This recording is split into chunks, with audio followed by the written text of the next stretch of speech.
Thank you, Wolfgang, and good afternoon, everybody. I guess you may be tired, but I'll try to keep you awake. So we saw in Nicola's talk that we are going to catch the bull by the horns. I mean, the real thermoacoustic system has combustion noise there, and you cannot wish this away. And we are really trying to, I mean, you can ignore it, and that's what we have been doing in the past, but now it's about time we get going with it. And so we are increasing in complexity, and I'm also increasing in complexity in another direction. And before I continue, I must acknowledge my students, in particular Vineet, who is here, Girish and Lipika, who has graduated, and Pankaj Wahi, my colleague, and also Kaushik and Wolfgang, my long-term collaborators, and Department of Science and Technology, who fund such crazy things. So let's start with a brief history of nonlinear dynamics.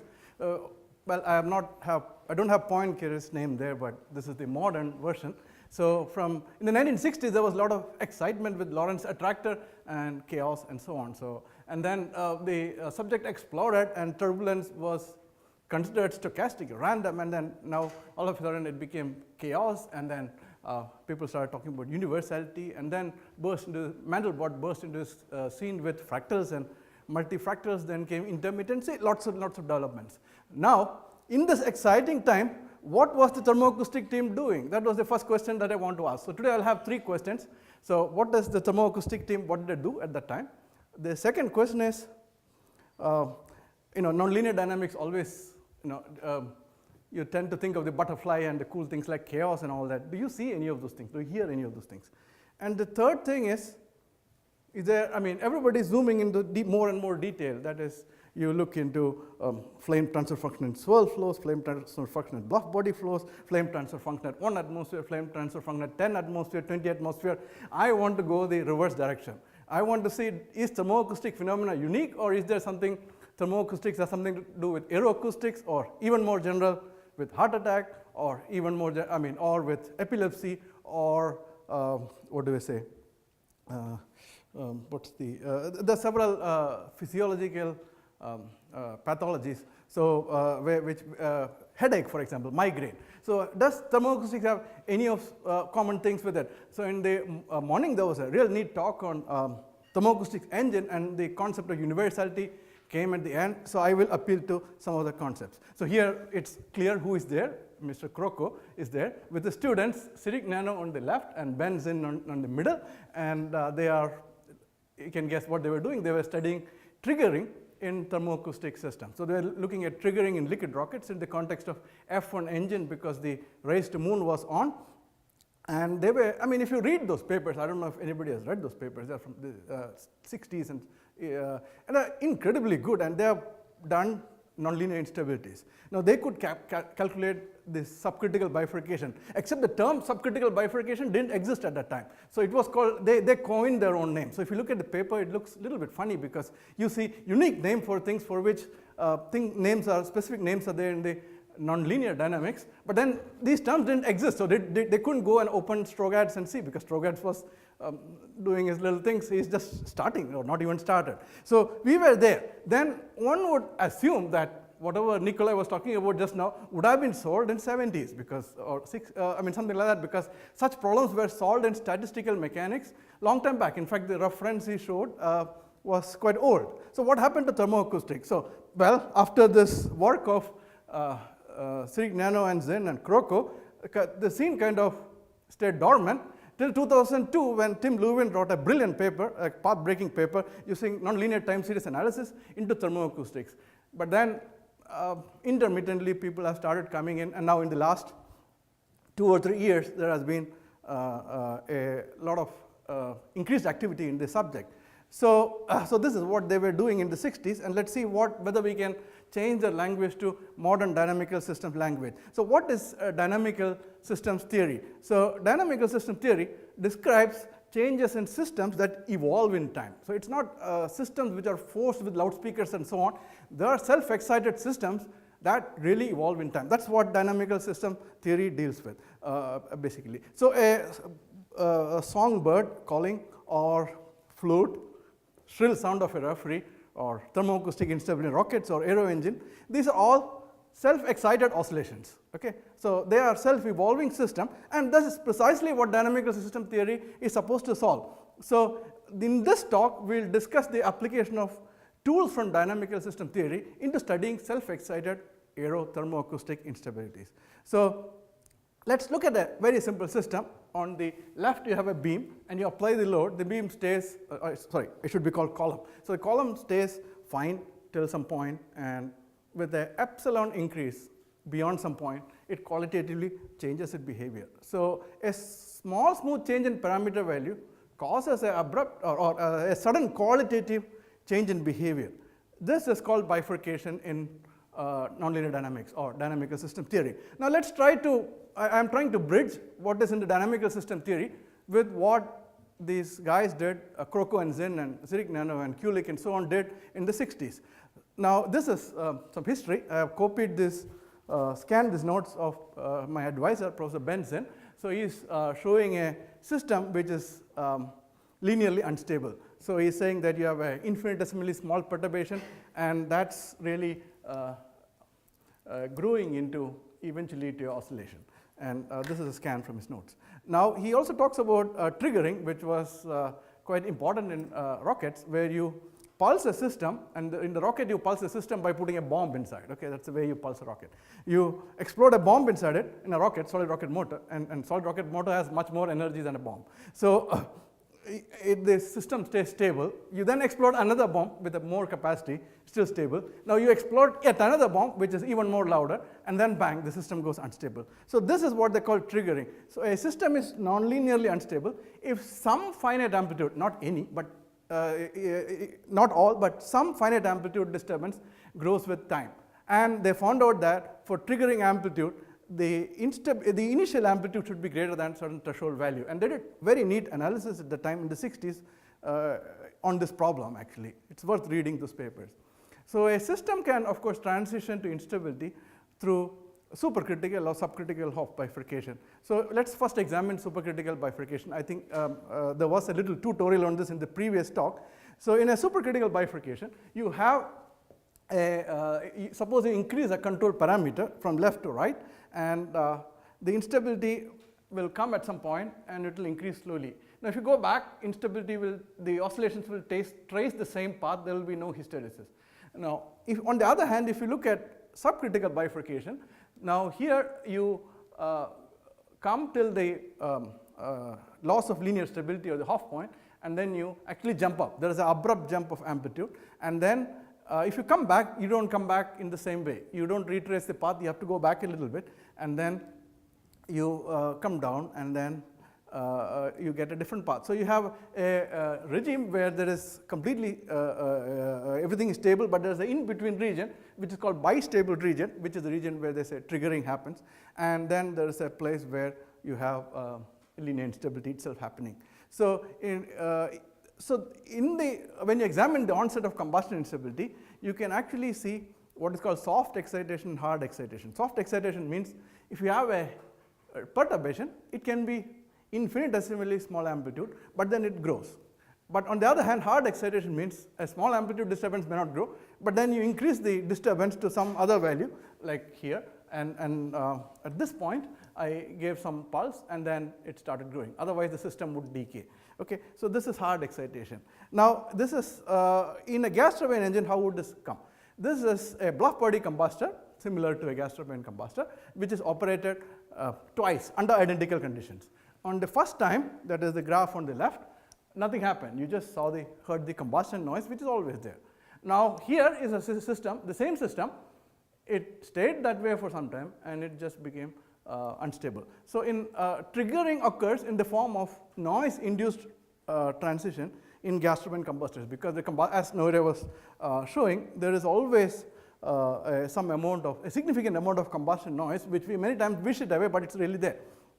So, and the other thing is, even if triggering doesn't occur, a subcritical bifurcation is really dangerous to the system, because as we saw, a supercritical bifurcation, the amplitude went up slowly. So as long as the controller detects it, you just have to trace back. You set something went wrong, you just go back. But if it is a subcritical bifurcation, bang, the amplitude jump up, so already there's a problem. You suddenly got very high amplitude, and then you have to retrace your path quite a bit, only then it would fall down. So subcritical bifurcation is actually much more difficult to deal with. So the criticality of bifurcation is quite important, and I think it's very important for a industrial manufacturer to know what kind of bifurcation is happening. So let's now try to explain triggering, which they studied in 1960s, in the language of modern dynamical systems theory. So I will examine bifurcation in a simple horizontal Ricci tube. I think you'll see many papers on this in the coming tomorrow and day after.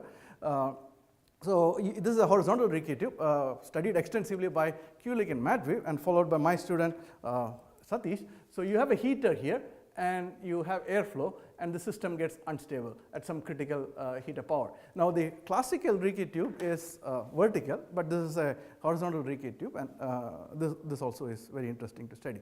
So in this case, you can see that increase in heater power actually destabilizes the system through a subcritical Hopf bifurcation. So initially, you have a region where all disturbances die down, and then we go to a bistable region, for example, where if you have low enough disturbance at low enough amplitude, that is like suppose you're exciting somewhere here, the disturbance is dying down, but suppose you excite it somewhere here, the disturbance will grow. And to the right of this, any disturbance will grow. So in this region actually, you can see that this is called bistable region. Now you can see bistable region when you teach undergraduate classes. When I'm teaching classes, many students sleep. So sometimes all students, some students are sleeping no matter what. So they are absolutely stable, they cannot be woken up. And there are some students sitting in the front, they're always giving me trouble asking questions and so on. So they are absolutely unstable. And there's some in-between regime where there are some students, I go on speaking and writing equation, they will be perfectly asleep. But if I say, hey, what is this? Then suddenly they wake up, oh, where am I? Oh, Sujith, how did you get here? So that's the kind of thing. And then you have, of course, this region where you can always have the infinitesimal disturbances going up. So now this, okay, so eventually we are trying to say that we have a limit cycle. And what is limit cycle? Limit cycle is some sine wave kind of thing, or with harmonics. In a phase plane, you will see like a closed loop. So now what I understood from all my thermoacoustics that I learned in graduate school and whatever I read, all the papers I read, is that as you increase the amplitude, so initially you have driving more than damping, and the amplitudes keep going up. But eventually, the driving balances damping, and then you stabilize at this limit cycle amplitude. Now, this is what the banks and the governments told about price and the stock market and so on, that everything will be fine. But then we saw complete chaos, and so this is something like that. I don't know if it's such a situation is there, and I also thought that if this is what all I'm going to study throughout my entire career, and I was already some 20 years into my career, and I was quite depressed because all I'm going to do is study limit cycle and Soll combustor, studies limit cycle and bluff body combustor, study limit cycle in a Ricci tube, horizontal Ricci tube, vertical Ricci tube, limit cycle in a premix system, limit cycle in a non-premix system. I wanted to quit because I thought somewhere things like chaos should show up. I signed up for this kind of thing to go up to graduate school first. I thought I'll see some excitement thing and so on. And instead, all I'm seeing is transfer function and limit cycle. This was now a midlife crisis. I had to do something about it. And then the question I want to ask is, can we hear chaos in thermoacoustic system? And this was the question that I was asking. It was really bothering me. It was like a midlife crisis. And then it occurred to me, bang. My wife always tells me that I only hear and not listen. So now I realize, I think many of you have your spouses tell you the same, I guess. So now I realize that hearing and listening are two different things. So you just hear is like, okay, just roughly.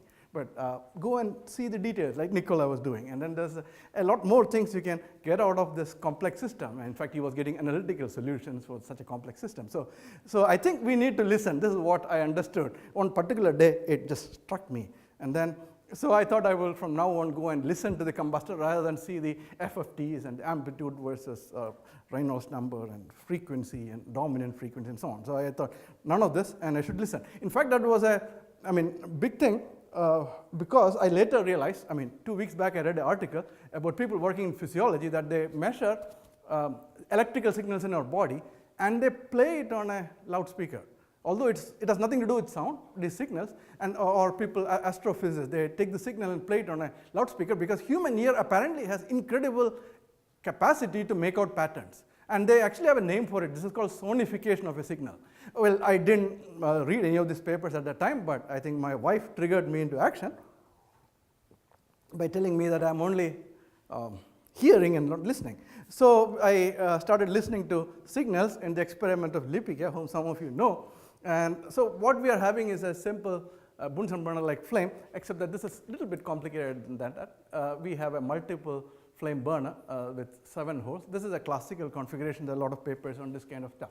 So, and what I did was I will not look at FFTs and all that. Okay, I will look, but I wanted to listen with my ear, and that's the most important thing. And then as soon as I started listening, I understood that all the things I wanted to hear are there, only just had to listen. So, so what we did was just to measure pressure with a transducer. Of course, we had high-speed camera to measure the chemiluminescence images and photomultiplier to measure the heat release rate and so on and so forth. But before that, I want to say one thing. You know, if you go to a dynamical system lecture, you'll see this equation dx by dt equal to f of x, and x is the state variables, and you can have n number of them.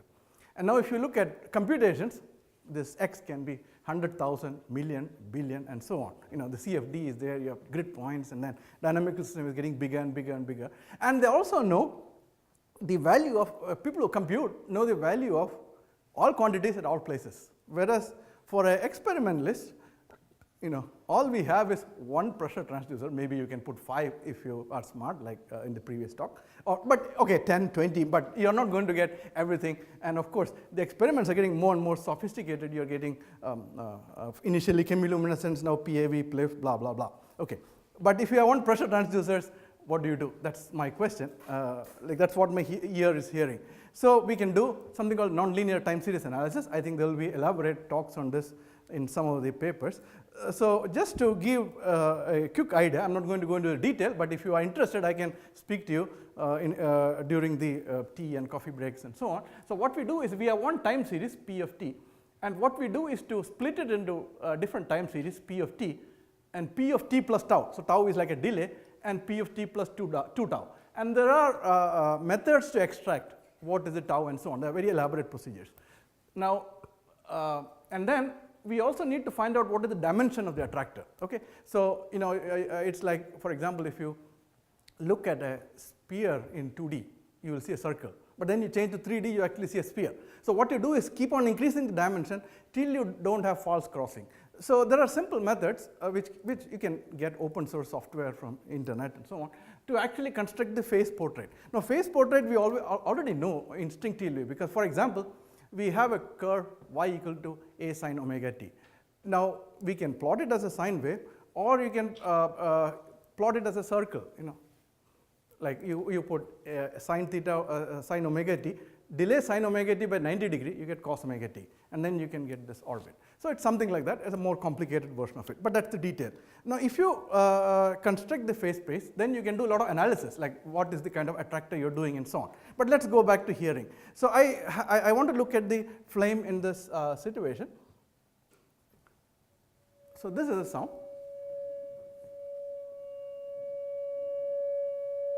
This is a nice tone, something similar to what is from a function generator, but no, it's, I mean, real signal.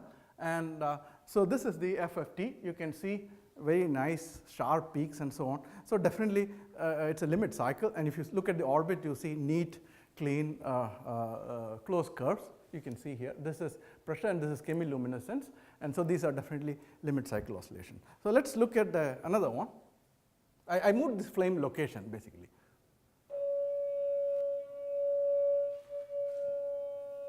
So you can try to listen to a kind of modulation, and if you see, there are now the structure is a little bit complicated. So you can see some kind of wiggles, and there are many frequencies appearing. These are incommensurate frequencies, which would mean that this is a quasi-periodic oscillation. And in fact, if you look at the phase portrait, you see nice torus kind of structure and so on. And so this is quasi-periodic oscillations. Okay. Now, there are many other systems, but only a finite number of dynamical system states, not infinite number.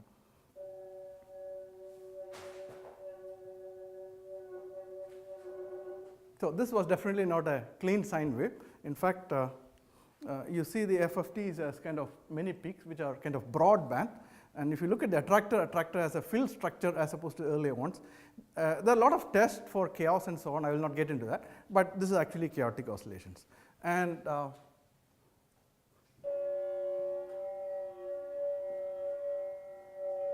could you hear many frequencies?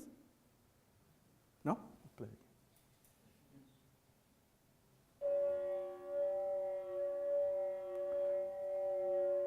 So, you can see many frequencies in the FFT in case you didn't hear. And in fact, you will see you see a loop which is looping several times, but coming back and closing onto itself, whereas the earlier case it filled the torus. Okay? So, this is also a motion on the torus, but it's coming back and closing on itself. So, this would be called frequency locked oscillations.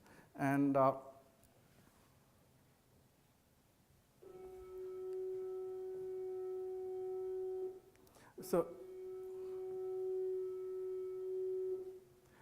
so this has actually a low frequency component. You have to really pay attention to catch it, and this is actually classical, a very nice textbook style period 2 oscillations actually. So, this is period 2 oscillations. So, if I look at, you see different kind of signals all measured with the pressure transducer. So, and what are they? They have different phase portraits. The first one is actually limit cycle. This is quasi periodic, which is looking like a donut. This is chaos, and you have period 2.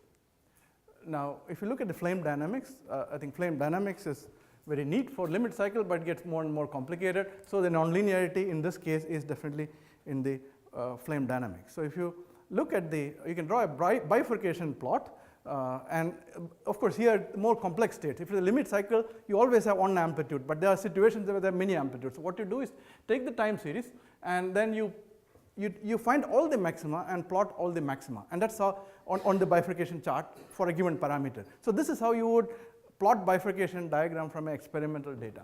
So, then you can see that as you change the flame location, first it goes unstable, but you see only one dot at each location. So, this is a limit cycle. It breaks into quasi-periodic oscillation. So, this is called Niemark-Zucker bifurcation, or a secondary bifurcation.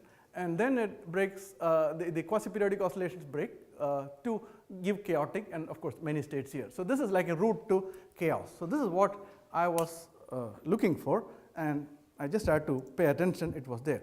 And I just want to give a little advertisement for the talk of Juniper and Kashi tomorrow. The earlier graph was a graph which I showed in, my student Lipika showed in N3L 2010, and this is giving very similar features, but computed with CFD for a very similar configuration, and this is by Kashinath and Juniper, and I think it's coming tomorrow. So, now I thought I solved a midlife crisis. Now, no, I jumped from frying pan to fire. I came here to N3L in 2010 in a very excited way, and I ran into Wolfgang, and I was telling Wolfgang that I have all these wonderful things, and he said, what is the use? In a very polite way. You do all these neat things, but he said, in industry, nobody has laminar burner. And that was like a shock. You are so excited to find this chaos and so on, and you come to your best friend and he says, what is the use? It was like, and of course, he always tells things like this, and it's very useful. I never can respond instantaneously to Wolfgang. It takes years to respond to it. But this was one of the best things that he told me. Now, I saw chaos. I have tools to arrange chaos, and I have tools to study chaos. I've got tools to study periodic oscillations. Now, can we address the real problem? So, what is that's what he said, a real combustor, because nobody cares about, well, academicians care about laboratory burners and Bunsen burner, but nobody in the industry would care. Now, so the question is, now I'll go to the third question, which is heart attack or heartburn. So, you get a chest pain, and many people think that, okay, this is just a heartburn. I'll take antacid and sleep, and tomorrow everything will be fine, and they never wake up. Now, some other people call the emergency 911 in United States 108 in India, ambulance come and rushes you, and you go there, and then the doctor gives you antacid and say, go back, you insurance company says it will not be covered because this is like a false alarm, and you look like a fool and you come back home paying some money. Now, is there any way to know really whether you had heart attack or heartburn? So, identical symptoms, different problems. Now, if you wonder why I am speaking about heart attack, is it because when thermoacoustic instability happens, the managers get heart attack? That is a possibility, the people from the industry here. Now, not only that, the other issues. So, now you are in a situation, let's consider an engine. Now, I am increasing the airflow rate. Okay, it's a laboratory combustor. In an engine, you don't change the airflow rate, you change the fuel flow rate, doesn't matter. And you are actually, there's a gentle increase in amplitude, but nothing looks harmful. So, the question now is everything fine or is something going to blow? So, you can continue to go like this. So, in that case, if you turn the engine off, you took 20 minutes to turn it off, 20 minutes to restart, and then the company lost revenue and penalties and so on. Or are you going to get this? You get sharp rise in amplitude, hardware shakes, of course, limits come into force as was explained, and then you go and shut down the engine and restart and so on, or it blows up, whatever. So, then you should have stopped. Now, how do you know? Because generally, if you always do the wrong thing, if you stop it, most likely nothing will happen. And if you are not stopping it, oh my God, you don't know what happens. So, the issue is, can you know well in advance? That is, I want to know while I am here, not like here, whether it's fine, can I have the green signal, or I want to know here whether this is going to happen, not right at here. If it is here, my controllers already know, and then I have to shut down. But if you know here, you don't have to shut down. You have many other strategies like going around and so on, okay? Or pay, the companies have strategies there. Okay, you increase the diffusion, make it more non-premixed and pay some NOx penalty or something, you can avoid the shutdown. So, if I know what happens here, then it will be fantastic. So, I want to do prognosis, okay? Now, we want to study the onset of an impending instability. Now, I don't know if everybody knows the difference between the word impending and incipient. Everybody knows this? Okay, I'll just explain. Impending instability means there's instability that is going to come. Incipient instability means it's just being born. So, when you detect an instability when you're FFT, that's an incipient instability because it's already born. That's why you're seeing the pressure amplitude go up. But impending instability means it has not happened. You go further, some more, then it will happen. So, that's what I want to detect. And okay, I'm mixing up life and thermoacoustics a little bit, but that's okay because life is inspirational. So, when I was a little kid, if I go to hospital, the doctor will actually try to find out what is the illness. He will put the stethoscope, he will look at my pulse, he will ask me what is wrong and so on. Now, what happens? If you go to hospital, you get a list of things. Even the doctor won't give you a list, the nurse will give you a list, and you go do this test and that test and so on, and then the doctor will see this thing and then say, okay, you undergo this operation. So, they are not willing to listen and find out what is the illness. So, I thought that I am fed up with it because in thermoacoustics as well, this is happening. We are doing 2D PIV fast, and 2D PIV itself I thought was too much because you are having 1000 images for one data point, and you phase lock, you do 10 points in a cycle, and then you do 100 condition. So, now it's already like gigabytes and gigabytes, and the PhD student in the 1990s could look at the data because all he could do was 10 PIV images because you have to optically detect. But now you have gigabytes and gigabytes, and I don't know what is the next one, terabyte or whatever, of data, and you cannot look at it. So, you can't look at it. So, you have automatic processes, the PIV companies, they give you processing algorithm which will process the things and then extract you one thing and then DMD or POD or whatever. So, and then but the thing is getting more and more complex. Now, it will be terabytes and it will be mega terabyte, I don't know, whatever. And this, it has reached a point that nobody can look at the data. But I want to go back to the old days, listen to the stethoscope. Okay, is that possible? So, with that question, with that in mind, now I am adamant. I will not, I got my PhD in optical diagnosis. I'm very good at doing that. I can build a PIV system from scratch and so on. But now I decided that this is my midlife crisis, there's something wrong with it and I have to do something about it. So, I decided to ask a few questions. So, how does the transition from combustion noise to combustion instability happens?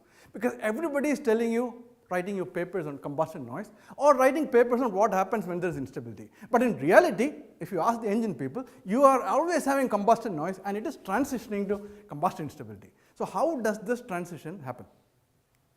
So, then you need to know what is combustion noise, because only if you know what is combustion noise, you can find out when it changes, right? I mean, if you don't know what is combustion noise, then there is a serious problem.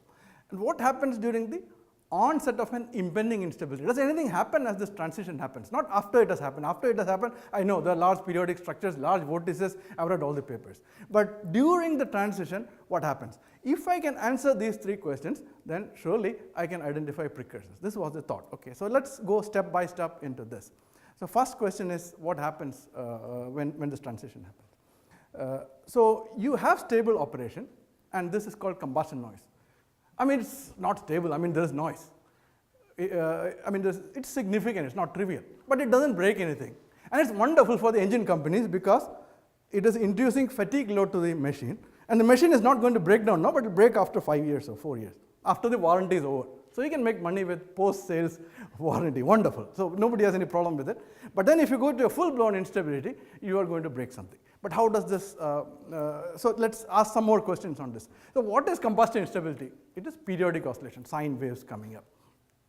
Now the issue is, what exactly is combustion noise? This is a little difficult question, and we saw many papers yesterday and today, and it has been generally thought of as stochastic fluctuations.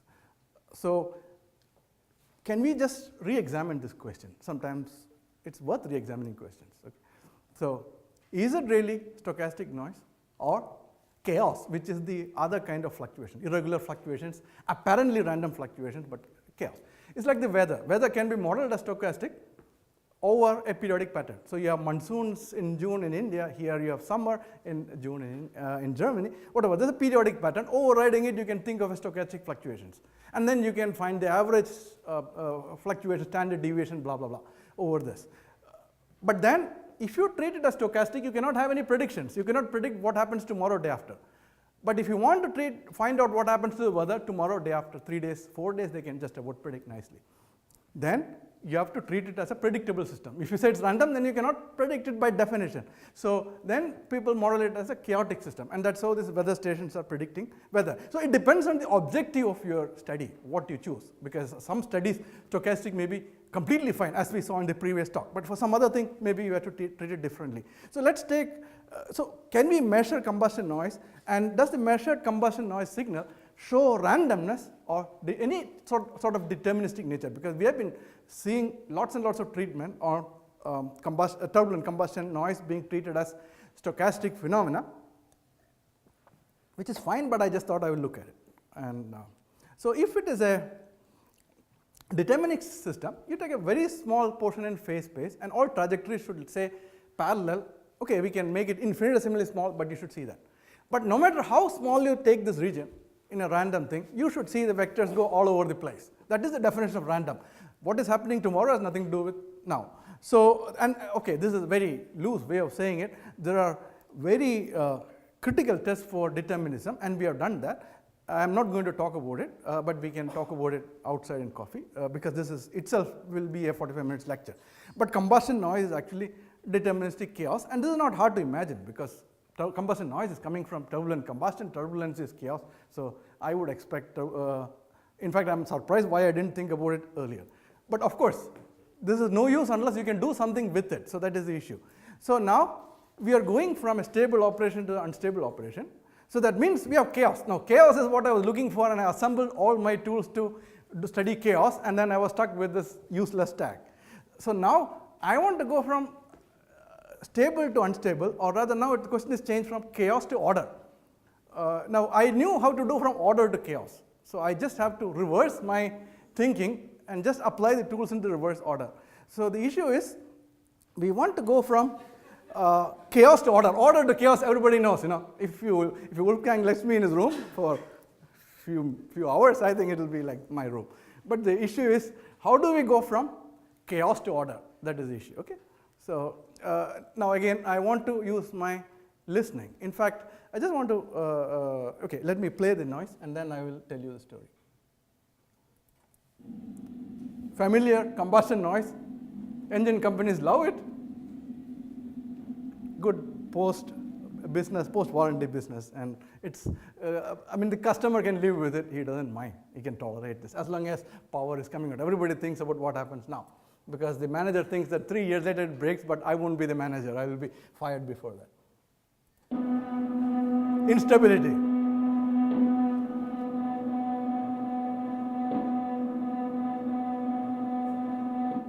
Very familiar sound, right? Now, what happens in between? That's what I want to look at.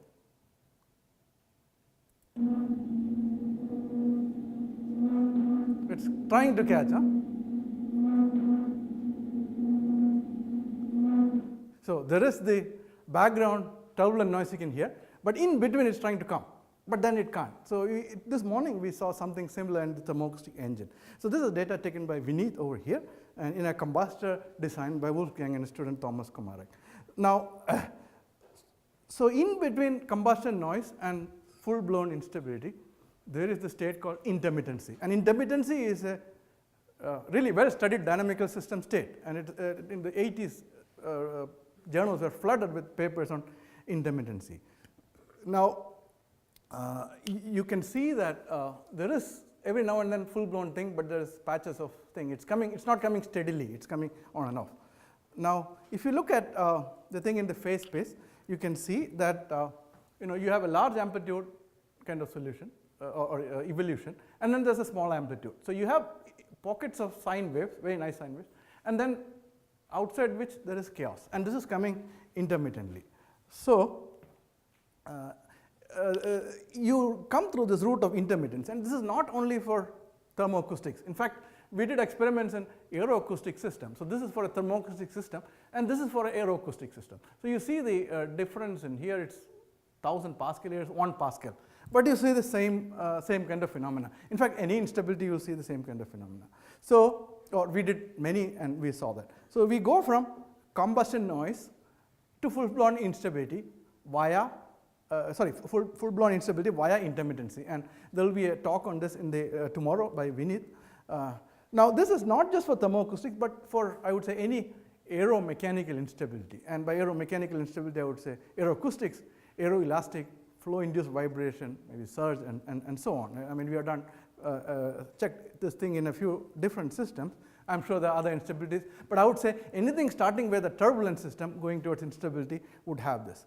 So, so far we have been using FFT, but we need tools and measures to quantify this transition from chaos to periodic oscillations via intermittency. Now, why do you need tools to quantify this transition? Now, if I'm an engineer standing there from a gas turbine company, I can hear, I can feel it. In fact, these oscillations are so violent that you can feel it, even the intermittent ones, you can feel it on your body. It's not just the ear, it's the whole skin can respond to it. In fact, that's why martial arts people can sense people coming from the back and so on, because their skin is so sensitive to pressure fluctuations.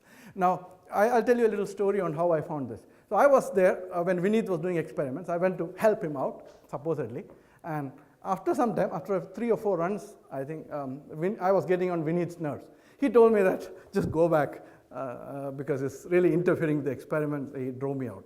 So I went to the corner and I was watching there. And everything went on smoothly ever since I just went back to the corner.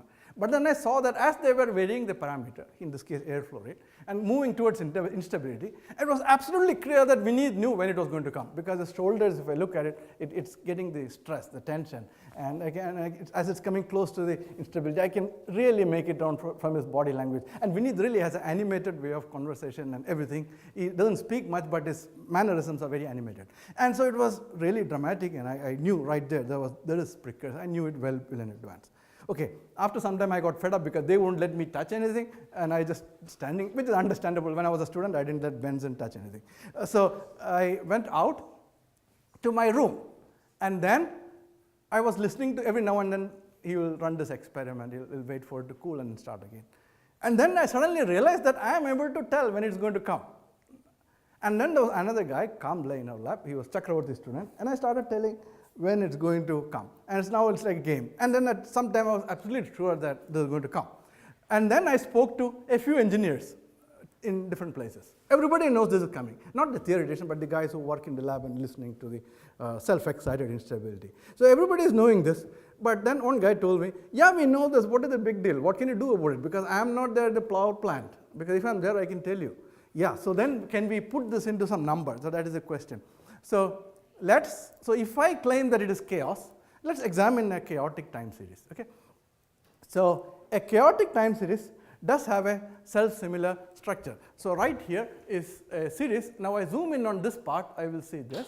Now I zoom in on a small part, I would see something like this. So we are always seeing structures which are self-similar. I'm sure if you look at your aeroacoustic data or thermoacoustic data and combustion noise, I'm absolutely sure you will see similar kind of thing. Now combustion noise signal, if you look, it appears to be self-similar. So I have data for 2 seconds here. Now same thing, I've zoomed into the first 1 second, and now I zoomed into this portion which is here. Now I see a pattern of the order of 0.2 seconds. I see the same pattern like here, and I would see the same pattern in that length here. So there seems to be something, because when I zoom in, within some range I'm seeing some structure. But then I cannot look at it and say I have to have quantitative measure. And there are quantitative measures in mathematics and physics. So we need to figure out a way to quantify self-similarity. Now I'll take a little bit break. I'm not going to let you go outside and drink coffee because the guy told me that you can't drink coffee during the break. So instead I'm going to do some poetry. So the best thing in Bavaria is the clouds. This is a picture I took from a window. I don't know, somehow the clouds here seem to be different from clouds any place else. And I think the Bavarian people are very proud of it, so that the flag also has this blue and white, which is kind of indicating about their beautiful clouds. So clouds are not spheres. Mountains are not cones. I think some of you know where I'm getting at. Coastlines are not circles, and nor does lightning travel in a straight line. So I think you have heard this poem. I guess you know who it is. I think the old people should know. Young people may not know. Who is this? Yeah, Mandelbrot, yeah. So nature displays self-similarity. Okay. Now you may turn around and say, okay, let nature display self-similarity. If you're studying mountains, that is wonderful. Or if you're taking an animation movie, it's wonderful, because many of the mountains you see in the animation movie, particularly science fiction movies, are actually fractal mountains, actually, the computer graphics. There are videos in YouTube on how Mandelbrot made these movies and so on. Now, what about turbulent flow? Does it have fractal structure? So does it have self-similarity? Because if you're a biologist, yeah, it is self-similar. Lungs are self-similar. Blood vessels are self-similar. Trees are self-similar. What about turbulent flow? So we look at images of turbulent jet. This is a real, okay, it's not coming well on the screen for some reason. This is a jet coming out of a volcano, okay, not a laboratory jet. But this is a zoomed picture of the same. This is a zoomed picture of the same. And you see certain structures, you zoom in, you still see the similar structures, you zoom in again, you see similar structures. So turbulent flows are self-similar. There has been tons of studies on this, and images or signals look same statistically under different magnification. So images you magnify and you take a new image, you'll see same kind of thing. In time, you just zoom in time, and you would see similar things. So then we are naturally led to fractals, because to study self-similarity, fractal is the natural framework. It is now well established, and a lot of people, it has been proven to be very useful in many subjects. So let's look at what is a fractal. Fractal is an object with a fractional dimension. So Mandelbrot coined this term, although this concept was there, fractional dimension, even before. In fact, this kind of concept you can see in renormalization group theories and so on, and even earlier. So the question of how long is the coast of Britain, I think there are some British people here.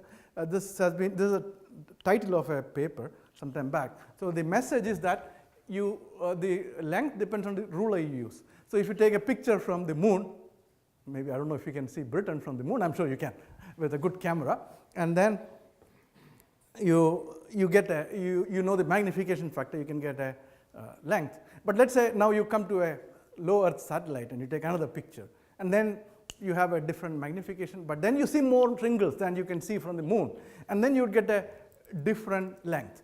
Now you come to fly on an aeroplane, high altitude flying aeroplane, get another picture, and now you see more wrinkles. And now you get a higher length. Now you take a picture from a low altitude flying aeroplane and try to find the perimeter of Britain, you will see a different number. Now if you drive on the coast of Britain, you will get a different number. You walk on the coast of Britain, you will see a different number, because more and more wrinkles which you could not see earlier are now coming up. So this measure diverges. So fractal, many measures diverge. So fractals provide a natural framework to establish such a complex system. And so we are trying to see a complex system. So now we need data. Okay, so we need real data, real combustion noise data, and we need a real experimental setup. So on the top is a what they call in Munich is BRS burner. I don't know what that stands for. I tried to memorize it several times but failed. It's a swirl stabilized burner. There's a vane swirler here and a dump plane here, and we can adjust the length by adding different extension pieces. This burner was designed by Komarek and Polifke, and they gave me the design. Now what we did is we have this version, but I want to see, I don't want my findings to be true for swirl burner alone. I want some kind of universality. That's what I'm looking at. So I wanted to design a burner in which something will be different, but we don't have space. So what we did was to take out this tube, and we have a bluff body stabilized flame. So we can use the same structure, but we can actually change the flame holding mechanism and get two different combustors. And so this is the physical picture, photograph of this combustor. And just we had a lot of transducer ports and we are measuring it, but now it's a challenge. We want to use only one transducer and we want to detect all these things. That's the idea. Okay, we can do it with many things. We have done that, no problem. So let's see how we can do this. So for a fractal, as you saw, the measures of central tendency, they actually diverge. They will not converge sometimes. So if you look at, for example, standard deviation of a fractal signal, and you compute the standard deviation over different time intervals, and there will be a power law dependence. So what you do is to take the log of standard deviation plotted with log of time scale. So they have a data set, split it into small segments, and find the standard deviation of each of the segment and take average. That will make the thing robust. And then you plot it. So you'll see that over a range of scales, there will be a power law dependence. So this log will be a straight line. Now if I take white noise and do this, whatever I do, wherever I get the white noise from, I will get a slope of 0.5. This is some universal number. If I take a periodic signal and do this calculation, I should get a value close to 0, okay? Because there's no fractal structure in the, so there's no reason a sine wave will have divergence. And this is white noise, this is always 0.5. Now if I look at the other things, for example, this 0.3 is for a swirl stabilized burner, and this 0.24 is for a bluff body stabilized burner. We also did aeroacoustics, so that will have again a slope of 0.3. So in this range you will always get the signals, and so we should be able to find out when this index, which is called, the slope is called Hurst exponent, when it changes from this value of close to 0.3, as it approaches towards 0, then we are approaching the instability. So now let's look at the type of signals. There are different kinds of signal. For example, what is on the left is a persistent signal. So a large value is followed by another large value. This is a picture I have taken from a stock market company. They are saying that the stocks are continuing to go. So if you are climbing the stocks, then tomorrow also it will climb, day after tomorrow it will climb, statistically. Of course, it doesn't preclude it turning around, but generally it will climb. So statistically, the chances of a large value accompanying, following another large value is very good. Or if you are going downward, a small value will be followed by another smaller value. So this is called persistent signal. Now on the other hand, or weather patterns. So it is sunny yesterday, today it will be sunny, tomorrow also it will be sunny. And somehow if it turns around, it starts raining, it's raining today, tomorrow it's raining, day after tomorrow it's raining, like the weather in Germany last month. Now, you can also have places, Ganila was telling me that in Sweden, if it rains today, tomorrow it won't rain. And if it rains tomorrow, day after tomorrow, it will be sunny. So in Sweden, probably we have anti-persistent weather. So this corresponds to Hurst exponent close to 0.9 or something, and this is like 0.04 or something. And in between, we have white noise. White noise has Hurst exponent of 0.5. In white noise, we cannot say anything. If it rains today, tomorrow it could rain, or it may be sunny. We just can't say anything. Okay, that's white noise. So of course, we are having sound signals. So we are having compression and expansion waves. So generally, we have to be anti-persistent because something goes up. If there is an expansion wave, it will get reflected. Somehow there will be a reflection wave. And every situation we saw, we are having anti-persistent signal. Only thing is, what is the Hurst exponent? What is the cell similarity in the signal? So combustion noise is anti-persistent with a Hurst exponent h between 0 to 0.5. and of course fractal dimension is 2 minus Hurst exponent. Okay, I am not getting into that, but then it will be between 1.5 to 2, and this is kind of a universal feature. There can be changes. One combustor may have 0.24, another one may be 0.28, aeroacoustic system may have 0.27, whatever, but it's around that number. It can't be 0.5 because 0.5 is white noise, and it can't go above that because acoustic system cannot keep climbing or in this kind of situation. So a monofractal signal has a single scaling behavior, but whereas you can have a generalization to have a multifractal, that is the possibility of having fractal dimension changing from point to point. So small fluctuation scale in one way, larger fluctuation scale in another way, whereas in a monofractal all fluctuations scale in a similar way. So in a multifractal you have different scalings for different amplitudes. So how do you look for multifractal? So we want to give different relative weights to small fluctuations and large fluctuations. So what we do is to raise this quantity, this RMS, to a power q, and then take the sum and take the 1 over qth power. Now if q is a positive number, we are weighing the large fluctuations. If q is a negative number, then 1 over a small number will become large, right? So we are actually biasing it towards smaller fluctuations. So what we do is to do this calculation for many different q's, and so let's look at white noise. White noise, whatever q you use in this previous expression, this is like generalization of standard deviation. It's called structure function in turbulence. So you have the same slope for white noise, and all will have a slope of 0.5. In fact, if you had a monofractal, also the slopes will be same, except the slope will be some other number like 0.3 or 0.5 or something, or 0.7 or whatever. If it's a white noise, you all have to get 0.5. Now periodic has to get 0, whatever be the number, and you see I have to really zoom in the scale between 2.14 to 2.16 to see anything. So this is like actually, if I put it in the same scale, it will be flat. Now swirl burner, you see some Qs have shallow slopes, some other Qs have sharp slopes. Same with bluff body combustor, you see a variety of slopes, a spectrum of slopes. So this is multifractal. So small fluctuation scale in one way, larger fluctuation scale in another way, and there is a different fluctuation scale in a different way. That's a generalization of a fractal. Now the issue is, can we use multifractal formalism to describe turbulent flow? And this question was asked not by me, but a lot of people by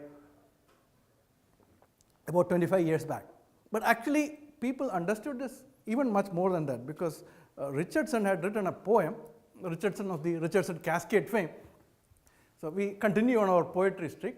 Big whorls have little whorls that feed on their velocity, and little whorls have lesser whorls, and so on to viscosity. So he's saying that there's an inertial range of scales, and you come down to viscosity, and that's when it breaks down. But there's still similarity in this inertial range. So, and this was known a long time back. And so if you look at this is a cartoon of a turbulent flow. You can actually take photographs and they look like this. You have a structure and you zoom into a small part of a structure and you see very similar structure, and zoom into yet another small part of the structure and you will see something like this. So the inertial cascade is formed by a hierarchy of eddies, so there's no intrinsic scale. So you'll see this kind of self-similar behavior over some range. So this is what Kolmogorov used, this kind of concepts, to do the scaling. So you feed energy into large eddies and break down through a multiplicative process, and eventually come to a small scale where dissipation occurs. So people have studied this quite a bit in the late 80s, and very nice papers by Srinivasan. They are of course 50 pages long. That is Srinivasan's writing style in JFM. And yes, it's conclusively shown that turbulence is multifractal. Now turbulent concepts have been applied to flames also. Do you know who this is? Tim? Warren Straley of the combustion noise flame. I think many speakers quoted Straley in the lectures. So he was my teacher of fluid mechanics, turbulence. Right, okay. In New Year of 1994, 1993, December 31st he died. But he was working on fractals, and he was working on open flames, turbulent premixed open flames, and he showed that they have multifractality. He computed the multifractal spectrum and so on, but then he died too soon, and then the work stopped. So how about a multifractal description of combustion noise? That is the next objective. Okay. So we now try to construct a spectrum of fractal dimensions. Okay? So what we do is to take this, we plotted this qth order structure functions, and each of them have different slopes. So what you do is take the slopes and plot against q, okay? And you get this kind of a curve. And this is how they plotted multifractal spectrum 20 years back.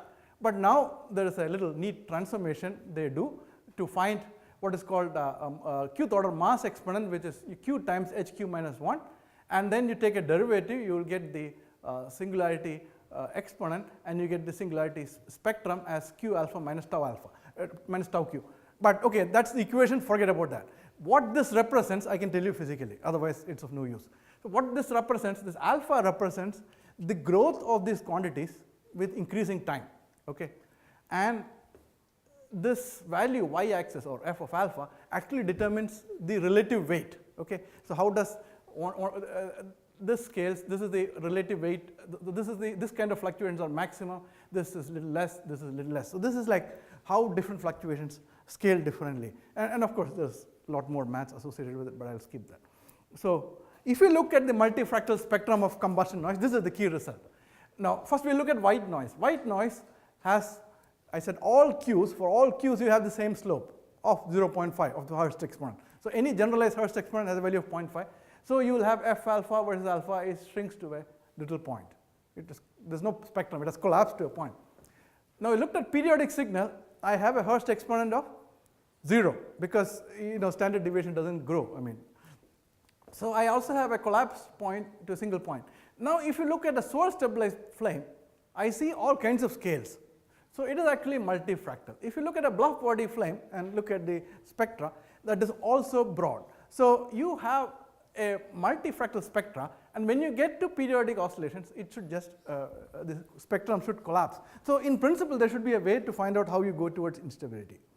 So multifractality should disappear at the onset, so that is the idea. So we looked at what is combustion noise. I said it was deterministic, then I said it could be fractal, and now we said that it is having multifractal nature. And I also said that at the onset of instability, the multifractality disappears. This is no good because a guy at the site, an engineer or a technician or the power plant operator, he wants to know at the moment how far is he from the instability, he or she from the instability. So we need a measure of how far you are from the instability, and we have, it's not enough to know at instability this happens, when you are in noise this happens. The question here is, can we get a smooth measure of proximity to instability? Because only then, if I am an operator, I can use it. So the answer is yes. So if you plot Hurst exponent for different operating parameters. Now this is the pressure, okay? The left side is a soil stabilized burner, right side is a bluff body. Now the pressure is staying kind of flat, and then the amplitude is going up here. Now for the bluff body flame, pressure stayed flat almost till the end. So there are two dots here. The round dot is RMS and the square one is FFT.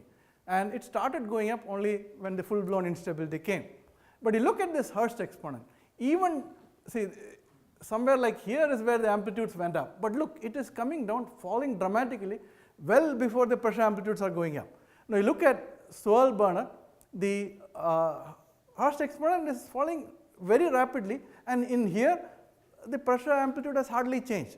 So we can definitely get indicators well before the instability happens.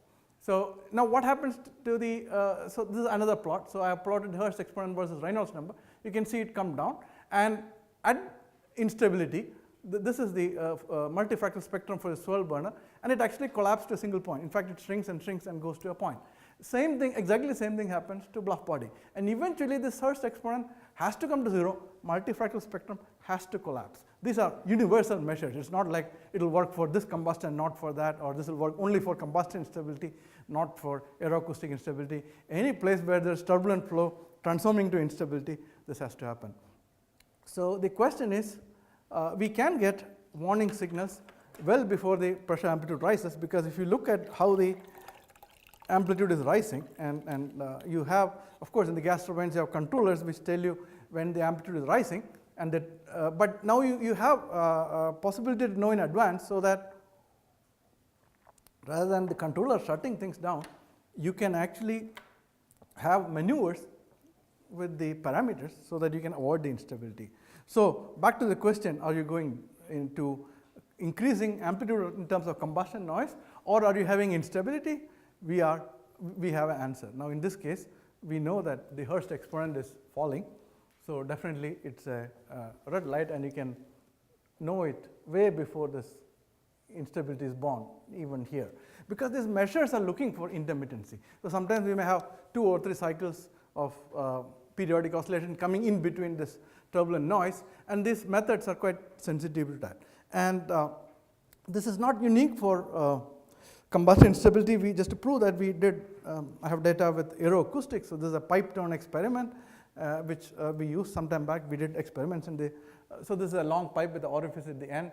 Sometimes we do experiments with another pipe downstream, and we measured here, and we can see that the pressure amplitude is coming up here, whereas even like look at Reynolds number 3400, amplitude has not really gone up, but the Hurst exponent has indeed come down significantly. So we can get precursors well in advance. So we normally shy away from complexity.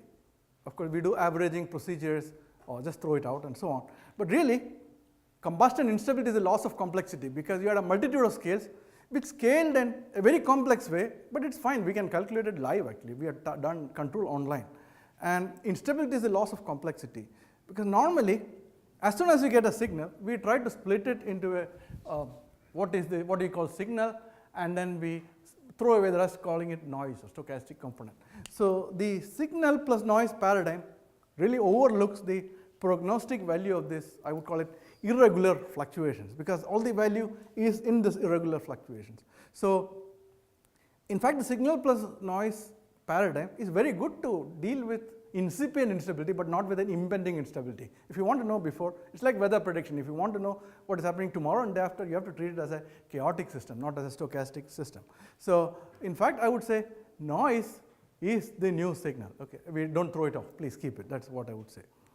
So now you must be wondering, I started with heart attack and combustion instability, and whatever happened to heart attack. So next thing is to address that. But you see, I had to build up the background slowly.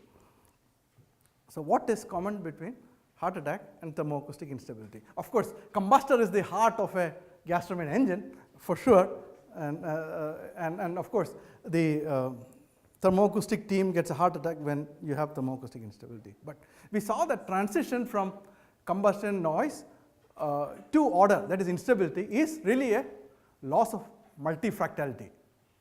And it's a continuous loss of multifractality. That is transition. Now, what about cardiac arrhythmias? So people have been taking the signals, and of course we think that our heart beating rate is constant and so on, but really this, for example, this is a electrocardiogram signal, and this P, Q, R, S, T and all that are there. So what they usually look at is the RR interval, which is the easiest to measure, and this RR interval fluctuates in time. So they look at that and compute the spectrum, not the FFT, but the multifractal spectrum of that, and actually heart failure corresponds to a loss of multifractality. In fact, you can lose multifractality in different ways. In one way you get a congestive heart failure. If you go to white noise, it goes to arterial fibrillation. Similarly, loss of multifractality happens when you have migraine or epilepsy and so on. Now, therefore, you can actually get precursors to heart attack, but people go to hospital after they get a heart attack. So there's no way to know whether you're going to go get a heart attack, because the machines are there in the hospital, but you can no point in getting precursors after you get a heart attack. So there are a lot of articles on this, but not here, but in East Asia, in Japan, they have been trying to get precursors before people die, or before people get to hospital. So their best thing in Japan, a lot of people drive, so they install this system on car steering wheel. Okay, and so if you hold the steering wheel, it just gets a quick calculation and tells you if there is a possibility of getting a heart attack. This is a slide from Toyota, and so if it detects that there's a precursor, I think you can detect up to as early as 4 days, and then of course if he's close to getting a heart attack, then you stop the car and the ambulance come. If it's okay, if there's 4 days, maybe you don't have to call an ambulance, you can drive yourself to the hospital. And in fact, this has been known several centuries back. In 3rd century BC, Chinese writings say that if the heartbeat variability goes to order, then you will die in 4 days. It has been written, texts have been written. Lately, the physiologists have discovered this. In fact, there are very nice articles on this. What is that? On fractals by the bedside and things like that. Very nice articles. But then what about thermoacoustics? We are not physiologists or doctors and so on. So we, of course, we can avoid catastrophic failure, but as was pointed out yesterday, okay, nobody has catastrophic failures because controllers shut off the engine. But we can avoid shutdown. If you know well in advance that you're going to have instability, you can turn on your countermeasures, make the flame more non-premixed or whatever, and get the flame to be less unstable. And there are a lot of strategies, and so you don't have to shut the engine down, and gives warning time to implement the strategies, because the gas turbines change conditions over a long time. For example, if you are mixing the fuel, you have originally a fuel from one country, and then due to some other reason you're getting new fuel, and this changeover happens in minutes. And so there is enough warning time, and if instability comes. And these are the things sometimes which is hard to predict. Or you have a damper and it has been tuned under that cold condition, but let's say now it's very sunny and the temperature changes and then its performance changes. But we can get warning to that kind of conditions, because normally when, for example, I've heard that everything is okay in winter, but then summer comes and something stays unstable. Another problem is in high pressure testing, because you know there is instability when instability has occurred. And then what you face there is high pressure testing is done with a lot of instrumentation, and a lot of instruments are spoiled. Also a lot of time is lost, because once this happens, you have to stop everything and restart after some time, and you have to pay through your nose for high pressure testing time. And you actually, if you have early variation of precursor measures, normally when the instability happens, it just happens suddenly, so suddenly that there's no way to check for it. But now you can actually very slowly. In fact, we have a controller where we can just go just on the threshold of instability, put your brakes there and see what is happening. So we can actually have really good prognosis and diagnostics methods. So I have heard people say that combustion dynamics is very complex. Big shot professors, they give this lecture, and then the idea is to, they say it's a beast and you have to tame the beast and so on. But the way the beast is tamed is by making a lot of simplifications. We shy away from the complexity. So what we do is to throw away the turbulent fluctuations, and this is what happens to the beast. And then, this is what I did. And then I linearized the equations, and this is what happened. And then, of course, you're looking at you're solving a different problem actually. You're not solving the original problem. In fact, let combustion dynamics be very complex. I have no problem with that. It is the very complexity that gives us early warning. So I think we should embrace complexity. This is a picture of a rap musician. It's not coming out very nicely here, hugging a lion. He rescued a lion when lion was very small, and then of course he is from New York. I forgot the name. And then he took the lion with him, and the lion grew up, and they wouldn't let the lion be in the apartment building, which you can understand why. So then he convinced the zoo to take the lion. And the lion actually, the zoo eventually found that it was very good to have a lion, because this guy was a musician and lion got used to dancing with the music. So that was the attraction in the zoo. This is in a zoo in New York. And then he was busy with his tours and so on. And then he was visiting the lion every now and then. But then he didn't go there for a long time. And after many years he went there. And he was really nervous whether the lion will recognize him or not. And the guy recognized him and hugged him. So I think we can embrace complexity, maybe not lions. So I just stop in the line of Mandelbrot and Richardson. I will stop with a poem. Let us embrace complexity. Let us remember that instability is a loss of complexity. This is the key thing. Our thermoacoustic system is complex and we lose the complexity. So then if you pay attention to that, let's be forewarned well in advance and let no engine get into instability. So I'll stop here and we'll be happy to answer any questions.